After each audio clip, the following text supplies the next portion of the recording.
Hello, and welcome to What is Innovation, the podcast that explores the reality of a word that is in danger of losing its meaning altogether.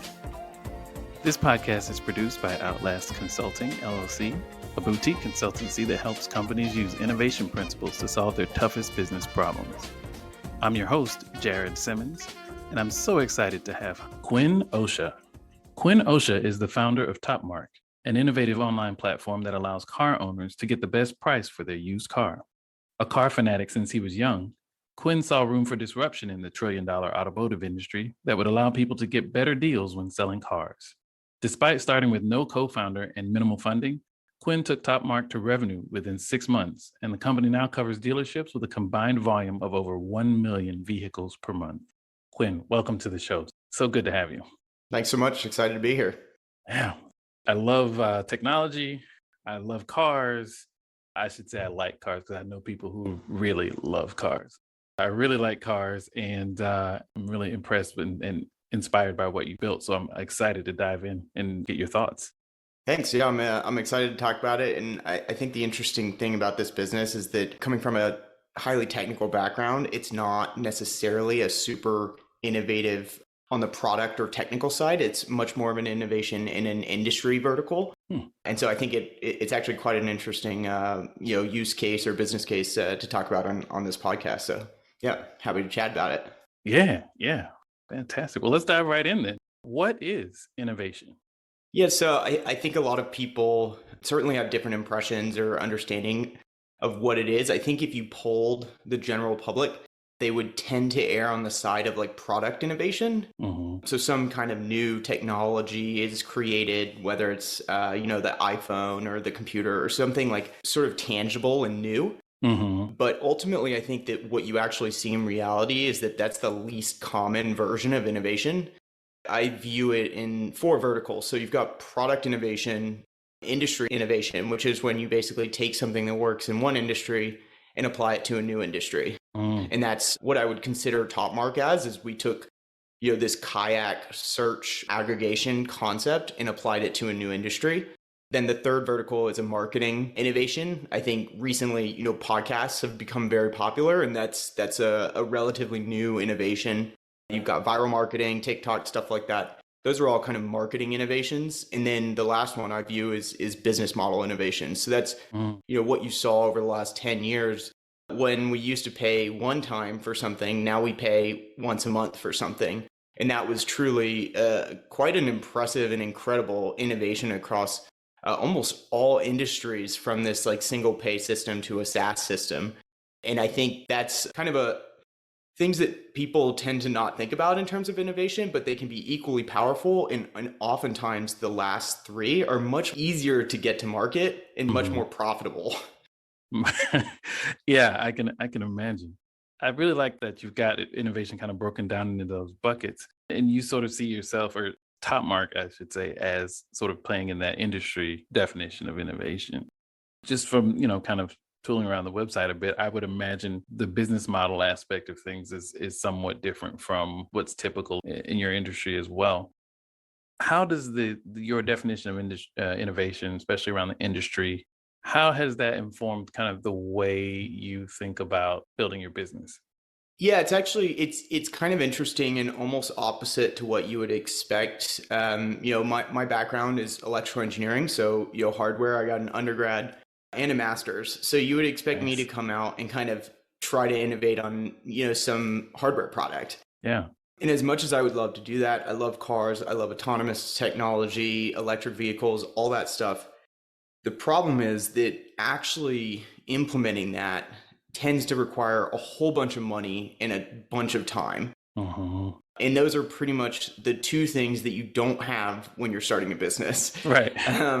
Right. So you're just kind of shooting yourself in the foot if you do that. And I don't want to be too negative on it. Like, there are hardware companies that are, successful if you can raise a lot of money early, but you could probably count on your 2 hands the number of hardware startups that have been successful in the last 5 years.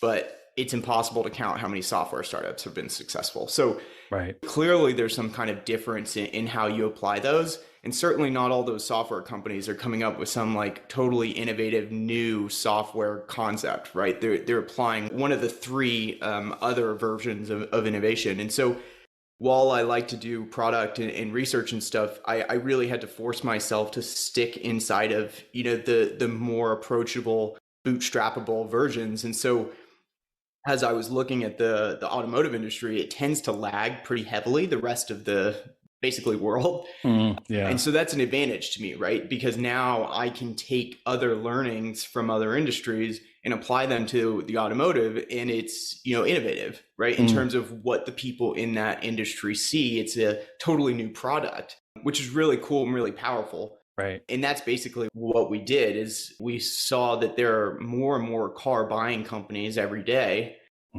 but no real central location to really search, manage, and figure out which one's going to give you the best offer. And nobody wants to go around town trying to find who's going to pay the most for their car. And so having that kind of search engine-esque feature turned out to be, quite valuable to people. Yeah. Fascinating. And then, kind of along the way, like, I guess, we can get into this in more detail, but I think eventually a company starts by innovating in either the industry, marketing, or business model, typically. And then once they kind of figure that out, that's when they start really executing on the product innovation. And that's much more sort of, once you have the engineering team in place, you can start executing and iterating. Is that something you see in Topmarq's future? Yeah, absolutely. I mean, we're kind of already applying that. I think the base technology to sort of scrape, aggregate, and present offers was actually more complicated than we imagined initially. I bet. There was actually quite a bit of product innovation that went into that. There was a lot of software that we had to build and complexities that weren't obvious at the beginning. But it's cool now that we have that kind of fundamental product base because we get to do that iterative innovation process of, okay, now we have a product that we know works. Where can we really make this smart? How can we make this more effective, faster, easier to use, stuff like that? Sure. I hear a lot in what you're describing about you looking at ways to solve a problem and sort of reapplication across the industry. I don't hear you talking much about your own competitors and, here's what we did to differentiate and all those other things. It sounds like you were much more focused on a problem to solve and what's the most elegant and straightforward way to do that. Yeah, I would say I have not spent a lot of time thinking about competitors. Yeah. Certainly, we've thought about it within the scope of, are they solving this problem we're trying to solve? Right. Yeah, and like you mentioned, like if they're doing that, how are we either going to do that differently or if it's worth doing something? But no, I'd say we probably don't do that as much, which is interesting because, most people would say, oh, the automotive space is so crowded. There's so many people in it and, it's just not worth it. But, there's so many examples of companies that have come into very crowded spaces and done very, very well by basically innovating in one of those three verticals that I mentioned. Sure. The book Blue Oceans gives a great example of like the story of Yellowtail, an Australian wine brand that theoretically one of the most crowded spaces, hard to differentiate, difficult to distribute. And they basically innovated on their marketing and their business model. And now they're one of the most successful wine brands in history. So I think looking at competition too much in a space can really be detrimental to innovating, if you see an opportunity. Yeah, I couldn't agree more. I think the whole benchmarking, and disruption focus, I feel like that has gotten sort of overplayed lately in terms of people trying to disrupt an industry versus trying to solve a problem. And if you solve a unique problem, you will disrupt the industry. I think it's really great to hear you talk about being so focused on the problem and kind of allowing things to work themselves out. It's not a crowded market when you're the only person that's identified. When you identify a unique problem, it's a market of one, because you're the only person trying to solve that. Yeah, exactly. And I would just like to add that like time is always a very important factor in the ability to innovate. I think even in product innovation, like if people came out with, quantum computers before there was like the network to facilitate them, nobody would have heard of them because they would have died in infancy, right? And so, there could be some philosophical argument of like, if you invent something in the forest, but nobody sees it, is that really innovation? Hmm. And so time becomes a really massive component. And that's something we're definitely leveraging because, for better or worse, the pandemic has pushed a lot of these car dealers online. And suddenly there's a lot of digitalization of vehicle sales. And so we can take advantage of that and aggregate it. Right. And, we're doing something now that we couldn't have done 5 years ago. It was physically impossible. So it definitely can't ignore the importance of sort of the timing of your innovation as well. Yeah, no, that's a great add. And I think that, sort of being job focused allows you to be able to react to opportunities as they come up because it's not something you can control, but it's something that when it presents itself, you're either ready to take advantage of it or you aren't, right? I mean, there's the pandemic affected everyone, it affected every industry, every business on the planet. The question is, do you understand the problem that you're trying to solve well enough to see how this new world, this new way of working, this new reality affects it? And that's what we're all trying to figure out. And I think to your point, timing is and these sort of complementary goods almost, if I can use that term, like, the fact that the internet was born, you couldn't have chat rooms, you couldn't have social media, you couldn't have all these other things if the internet hadn't come into existence. Sure. The Cold War and a lot of the elements around, the being prepared for potential attack from the Russians shaped the internet. It's, distributed because you don't want everything centralized in one place in case of attack.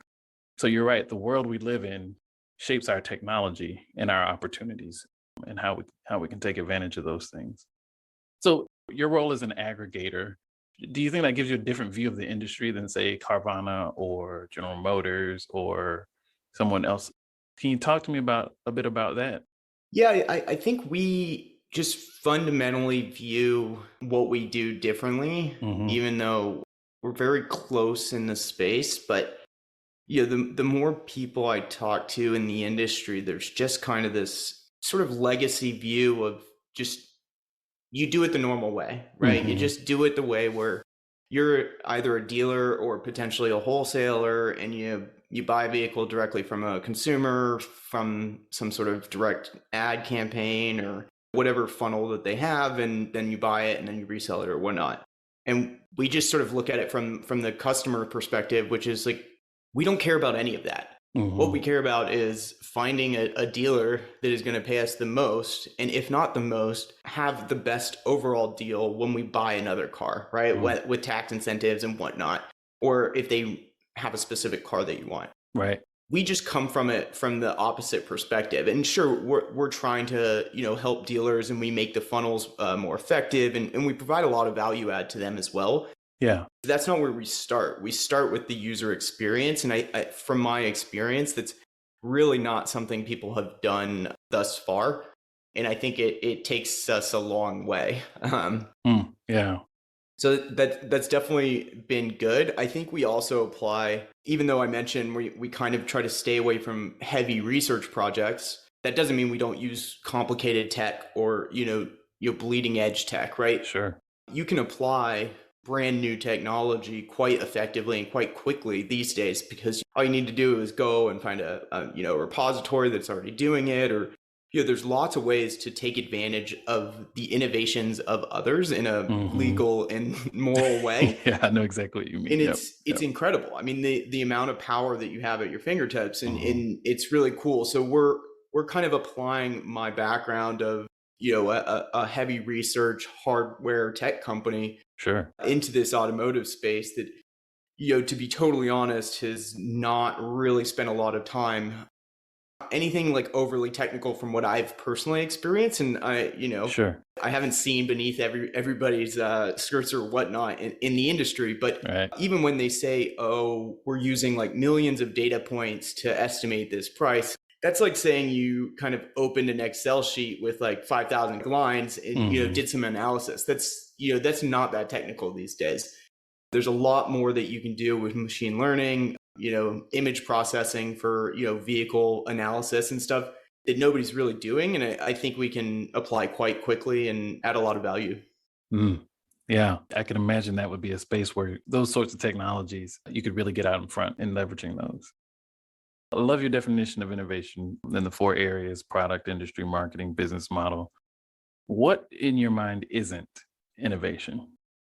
Interesting question. Yeah. Yeah, I mean, I guess I'm more of a just a pro innovation thinker. I Hmm. would consider almost anything where you make an effort to do something better than it was before an innovation, Mm.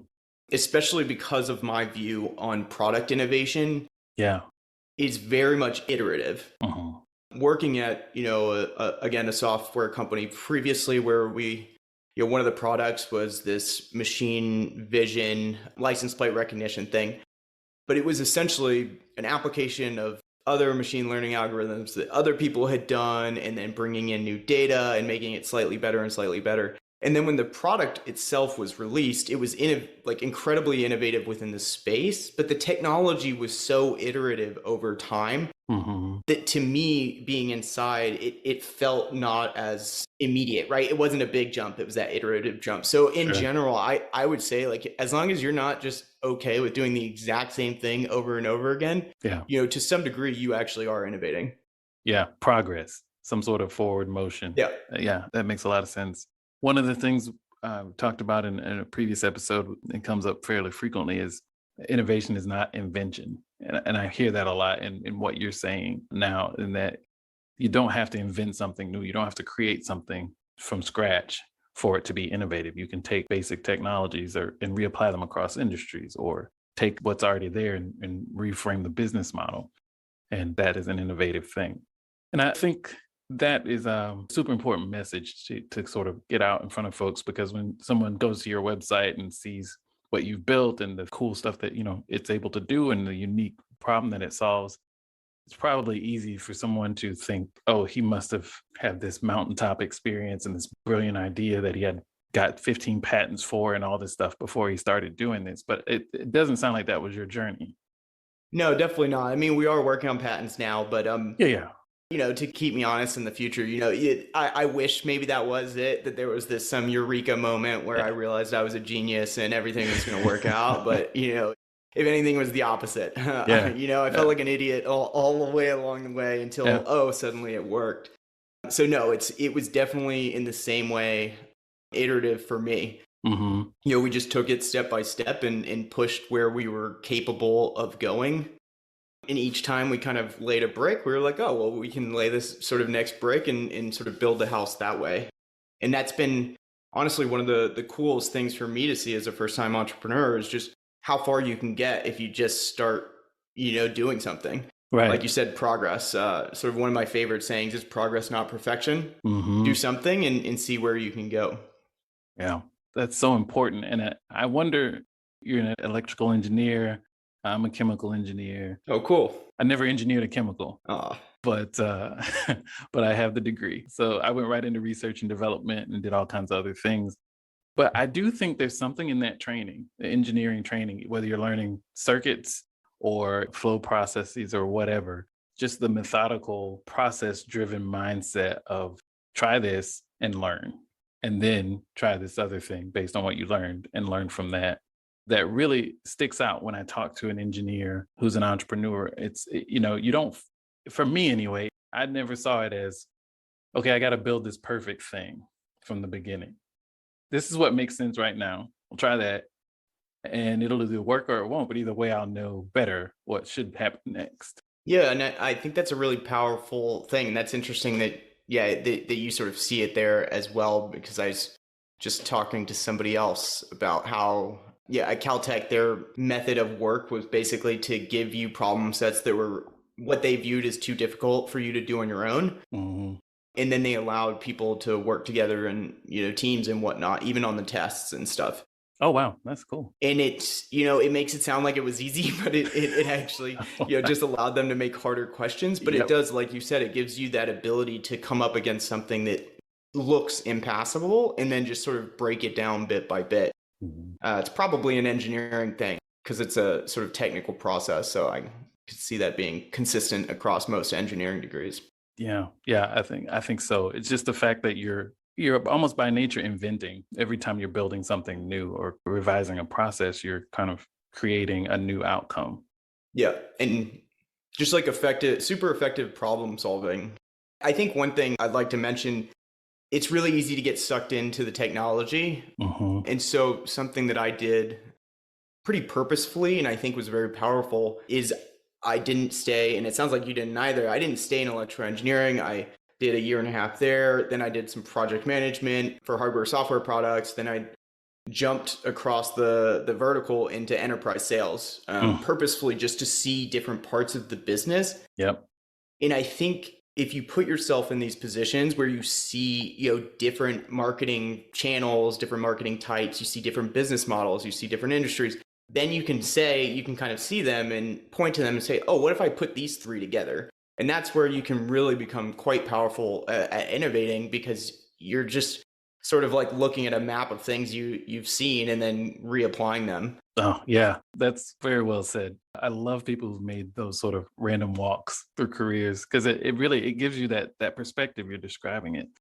It allows you to see things as problems to be solved, you know? And that's what you spend years in engineering school learning is how to solve problems. But if you stay in engineering, you think all problems are engineering problems. Exactly. And Yep. then when you get into sales or you get into marketing, or, I spent time in market research and consulting and other management consulting and other things. Okay, so you've done sort of the same thing. Yeah, yeah, you and I, yes, yes. I think we're kindred spirits, you and me. I think when you do that, what you do is you learn that chemicals or circuits are just another form of a problem. Like there's an analog to that for sales or finance or accounting, and it allows you to talk to people and connect with people in a problem solving way where you just kind of like, okay, well, I just need to learn the equivalent, you know, Hmm. what's your word for this? Yeah. What's your concept for this? Hmm. And then we're off and running. Yeah. But if when you stay in your domain, it's hard to get that language, that kind of sort of ability to translate. Yeah, that's interesting. I definitely felt from engineering to project management, it was kind of the same org. So you Hmm. could kind of, the analogs were closer. Yep. But it was a really big shock going to sales, because in the engineering org, everybody had gripes about salespeople. They did Yep. this, they do that, blah, blah, blah. And then you go to the sales org, and then suddenly it's the exact opposite. Oh, the engineering org, they're late, they're, not building the right products, blah, blah, blah. It was just so interesting to like pull the curtain and be like, oh, whoa, like neither side is right. Right. There are reasons for both sides doing what they are, and neither side understands them, Yep. which is, I don't know, something to be learned, I guess, for the organization I was in, but definitely eye opening for me. Yeah, it's not uncommon. I always say innovation gets stymied by four words, in big organizations. It's they don't get it. And that's when you stop talking and communicating and collaborating. It's like, okay, well, yeah, the sales folks, they don't get it. The engineers, they don't get it. And you're right. Everybody's looking at the same thing just from different perspectives. And organization structures often reinforce those different views with incentives. Okay, well, the salespeople will be rewarded and incentivized this way, and the R&D people will be rewarded and incentivized this way.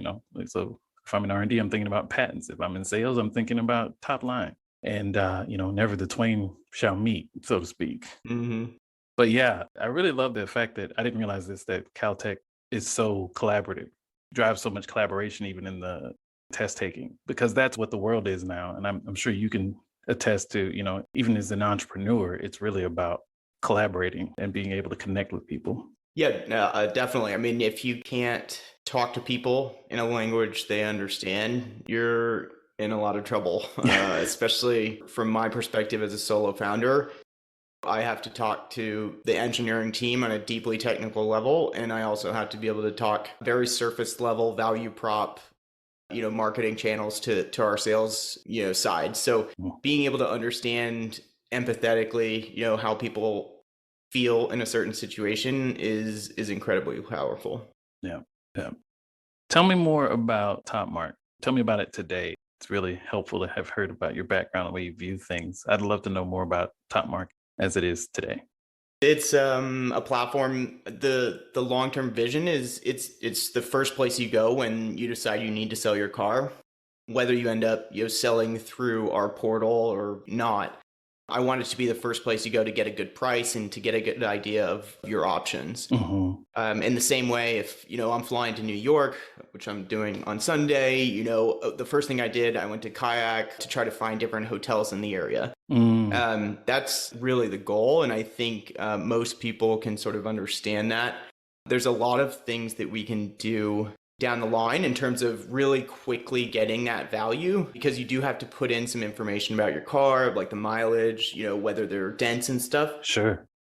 The goal is to be able to do that just with a simple app and take some quick photos. We're not quite there yet, but it only takes about 2 minutes. You get cash offers, and it's a very simple process. And then we connect you with dealers that they want to buy it. Wow. Yeah, I mean, there's some complications on the dealer back end. A lot of stuff there that kind of gets into the nitty gritty, but I don't know, the average person probably isn't overly interested in what happens to their car after they sell it. Right. Yeah. Yeah. But it's quite complicated, but it's gone and you get your cash basically. So yeah, that's the job you're doing, right? That's the problem you're solving, making it easy for people to sell their cars. So that's really cool. Kayak is a good example. I know I use Google Flights a lot. Love Google Flights. Yep. Those are both buy side, like I'm buying. Mm-hmm. I don't know of a lot. You're on the sell side. Yeah, we are on the sell side. Yeah. That's where we get into some of the intellectual property that we're discussing, and, because it is actually quite unusual. Yeah. Yeah. I was trying to think of when I was going through the site, I was like, this feels really different. And I couldn't quite put my finger on it. And that's when it hit me. It's like, oh, any other time I'm using a site like this, I'm trying to buy something. Very, very novel, very interesting. How do you think about what's next? I know you've got a roadmap in your head. I can tell. I'm sure it's on a whiteboard. Definitely on a whiteboard. You and I bonded over whiteboards. Yeah. How do you think about what's next for Topmarq?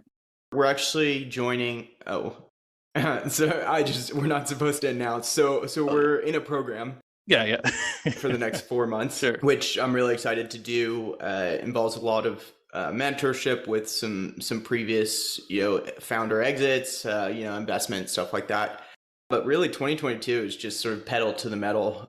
We're going to start hiring almost immediately and just sort of really hope to grow the team, grow the product, expand as quickly as possible while, evolving the product. The cool part for me is getting the business model and the marketing channels far enough to a point where then we get to start playing with this product innovation. And that's, to me, kind of the really fun stuff, right? Yeah. That's when you get to start mingling in the technology and pushing the bounds and, throwing stuff on the wall. Yep. And so I'm really excited for that aspect. Yeah, it does kind of unlock that sort of time and mind share to be able to do things like that. I think like the technologist in me, wanted to do that at the beginning, but that's where you run into all these businesses that build a product that nobody wants or that builds really cool technology that nobody needs. Right. And so you really have to like turn that part of you off until you get to a point where, okay, now there's like this money funnel and we're able to sustain it. And now we get to do the fun stuff. Vegetables before dessert. There you go. Yeah, that's a good phrase. I'm going to steal that if that's okay. It's all yours. Before I let you go, I do want to ask you if there's any advice you have for innovators out there who are, kind of looking at what you did and want some advice. Sure. I think the first one is that it's really easy to look at where you get and not see the path. There was no eureka moment. There was no like genius like night of coding that solved some magic problem. It has just been 18 months of grinding against the wall in building bit by bit. So don't be afraid to start if you think you can't do it, because as of 18 months ago, I was in enterprise sales. I had never written a production line of code in my life. So you can get pretty far in a short amount of time. And again, I just really nailed down the progress, not perfection. Just start doing it if you want to do it, and then figure out things on the way. Fantastic advice. Quinn Osha, fellow entrepreneur, fellow engineer, fellow whiteboard lover. It's been great connecting with you and learning from you about innovation. Thank you for making the time to chat with us and sharing your advice. Yeah, no worries. Thanks for having me. I always love talking about tech, and this has been really cool. So thanks for having me. All right. Take care.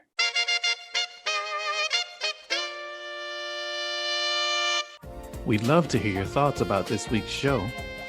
You can drop us a line on Twitter at Outlast LLC, OUTLAST LLC, or follow us on LinkedIn where we're Outlast Consulting. Until next time, keep innovating, whatever that means.